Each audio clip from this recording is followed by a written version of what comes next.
जय श्री विष्णु। कार्तिक मास की चतुर्दशी तिथि यानी चतुर्दशी तिथि भगवान शिव और भगवान श्री कृष्ण की विशेष कृपा का दिन है। इस दिन व्रत और पूजा करने से भक्तों को सभी प्रकार की कठिनाइयों से मुक्ति मिलती है।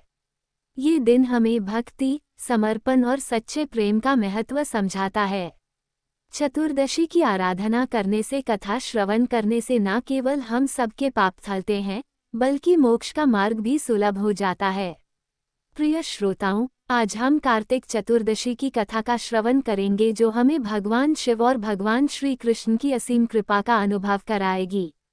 तो आइए श्रद्धा और समर्पण के साथ आज 14वें दिन की कथा का शुभारंभ करते हैं। इसके पहले के अध्याय में देवर्षि नारद ने राजा पृथु को विष्णु शर्मा नाम के ब्राह्मण और राजा चौल की कहानी सुनाई थी। इतनी कथा सुनाने के पश्चात देवर्षि नारद जी ने कहा, हे राजा पृथु, अब मैं आपको भगवान के मंदिर में दीप दान करने और मार्जन अर्थात झाड़ू लगाने का महात्म्य भी सुनाता हूँ, जो एक समय मुझे स्वयं श्री ब्रह्मा जी ने सुनाया था। अत्यंत गोपनीय इस कथा को अब आप भी ध्यानपूर्वक सुनिए। अत्यंत प्राचीन काल की बात है। चंद्रवंश में जयाध्वज नाम का एक अत्यंत प्रतापी और प्रभु भक्त राजा राज्य किया करता था। वह प्रतिदिन भगवान के मंदिर में जाकर स्वयं झाड़ू लगाता और दीप जलाया करता था। एक दिन वितिहोत्र नामक राजपुरोहित स्वयं राजा को ये कार्य करते हुए देखकर विस्मय से पूछने लगे, हे राजन, भगवान को प्रसन्न करने के लिए और भी अनेक भक्ति युक्त कार्य हैं, फिर मंदिर में आप स्वयं सफाई करने और दीप जलाने में इतनी श्रद्धा क्यों रख रहे हैं? इतनी अधिक श्रद्धा का क्या रहस्य है? राजा ने हाथ जोड़कर अत्यंत विनम्र भाव से कहा, महाराज, इस संबंध में मेरे पूर्व जन्म का एक अत्यंत विस्मयकारी इतिहास है जो भगवान की कृपा से मुझे इस जन्म में भी याद है। अगर आपका आदेश हो तो वह घटना मैं आपको भी सुनाऊं।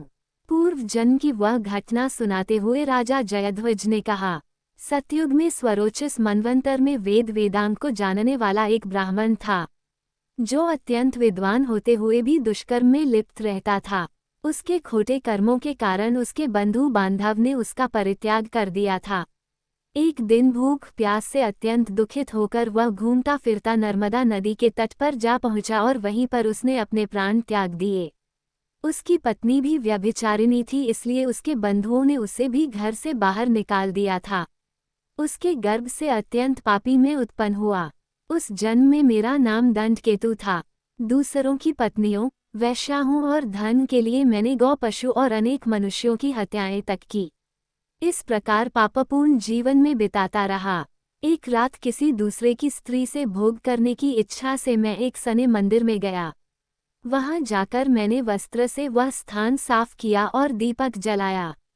सने मंदिर में दीपक जलता देखकर ग्राम रक्षक वहां आ गए।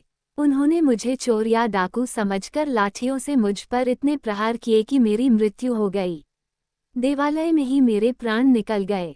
मेरे प्राण निकलते ही भगवान के दूत वहां आ गए और मुझे सुंदर विमान में बिठाकर वैकुंठ लोक को ले गए। कार्तिक के महीने में भगवान के मंदिर में झाड़ू लगाने और दीपक जलाने से मुझे इतना फल मिला कि कई कल्प तक स्वर्ग में सुख भोगकर अब मैंने चंद्रवंश में जन्म लिया है। अगर श्रद्धा और भक्ति पूर्वक यही क्रिया कार्तिक के पूरे महीने में की जाए तो उसके पुण्य का तो कहना ही क्या है।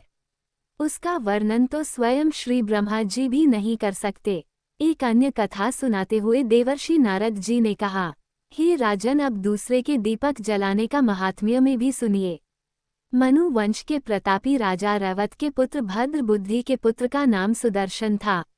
नाम के अनुरूप ही सुदर्शन अत्यंत सुंदर और पराक्रमी था। भद्र बुद्धि की राजधानी नर्मदा के तट के समीप महेंद्र पर्वत पर थी। एक बार शिकार खेलने के लिए सुदर्शन अपने साथियों के साथ वन में गया। घूमते फिरते उसने नदी के उस पार एक सुंदर कन्या को देखा, तो साथियों को वहीं छोड़कर घोड़े पर सवार होकर वह तत्काल नदी के उस पार जा पहुंचा। वहां उस रूपवती कन्या को देखकर सुदर्शन उस पर मोहित हो गया। कन्या भी उस सुंदर बलशाली वीर पुरुष को देखकर लज्जित हो गई। सुदर्शन ने शालीनता पूर्वक उस कन्या का परिचय पूछा। कन्या ने बतलाया कि वह तो गौड़ राजा की पुत्री है और उसका नाम मदनाचा है। अपनी सखियों के साथ क्रीड़ा करने के लिए वह यहाँ पर आई हुई है। इसके बाद स्वेच्छापूर्वक उन दोनों ने ही गंधर्व रीति से वहीं पर अपना विवाह कर लिया। कुछ समय तक नर्मदा नदी के तट पर वे दोनों विहार करते रहे। फिर अपने घर आकर वे दोनों आनंदपूर्वक रहने लगे। कुछ समय के बाद राजा भद्र बुद्धि अपने पुत्र सुदर्शन को सारा राज्य सौंपकर स्वयं वन में तपस्या करने के लिए चले गए। राजा बनने के बाद सुदर्शन बड़ी कुशलतापूर्वक राज्य चलाने लगा। रानी मदनाचा अपने पति को विष्णु भगवान की पूजा और आराधना करने का सदा उपदेश किया करती थी। इस प्रकार वे दोनों ही भगवान के अनन्य भक्त बन गए। राजा सुदर्शन ने रानी की प्रेरणा से भगवान का एक स्वर्ण मंदिर बनवाया। दोनों ही प्रतिदिन उसमें भगवान का पूजन और कार्तिक मास में दीपदान अर्थात दीप जलाया करते थे। एक दिन रानी मंदिर में दीपक जला रही थी कि उसी समय राजा ने उसे बुलवाया, परंतु दीपक जलाकर आने में रानी को थोड़ी देर लग गई, जिससे राजा क्रोधित हो गया। राजा ने बहुत ही क्रोध में अपनी रानी से कहा, तुम तो कहती थी कि पति ही पत्नी का देवता होता है, फिर दीपदान करने में इतनी देर करके तुमने मेरा अनादर क्यों किया? अगर देरी का कोई और गुप्त कारण हो तो कहो। सती साध्वी मदनाचा अत्यंत स्नेह युक्त वचनों में बोली, हे महाराज, मैं दीपदान का महत्व आपको बतलाती हूँ, अब आप भी ध्यानपूर्वक मेरे वचनों को सुनिए। अपने पिछले जन्म की कहानी सुनाते हुए रानी ने कहा, मैं पिछले जन्म में एक चुहिया थी। गोदावरी नदी के तट पर एक मंदिर में मैं रहता करती थी। एक दिन भगवान के मंदिर में रात को जलता हुआ दीपक बत्ती छोटी होने के कारण बुझने लगा और मैंने घी खाने के लालच से बत्ती को मुंह से पकड़कर उठा लिया। मेरे ऐसा करने से दीपक की लौ तेज हो गई, परंतु साथ ही मेरा मुंह भी जल गया। इससे मैं मृत्यु को प्राप्त हो गई, क्योंकि रात के समय भगवान के मंदिर में दीपक जलाते हुए मेरी मृत्यु हुई थी। इस कारण मैंने इस जन्म में ऐसा सुंदर रूप पाया और मैं आपकी रानी बन गई। अगर कोई श्रद्धापूर्वक भगवान के मंदिर में दीप दान करता है तो उसके फल का तो कहना ही क्या है। अपनी रानी के मुख से यह वचन सुनकर राजा सुदर्शन ने आजीवन कार्तिक मास का व्रत करके भगवान के मंदिर में दीप दान किया और अंत में वह बैकुंठ लोक को प्राप्त हुआ। आज के अध्याय में बस इतना ही। इसके आगे का वृतांत आप सभी अगले अध्याय में सुनिए। तुलसी माता की जय, भगवान श्री कृष्ण की जय। यदि आपको यह वीडियो पसंद आया हो तो इसे लाइक करें, अपने प्रियजनों के साथ शेयर करें और चैनल को सब्सक्राइब करना न भूलें।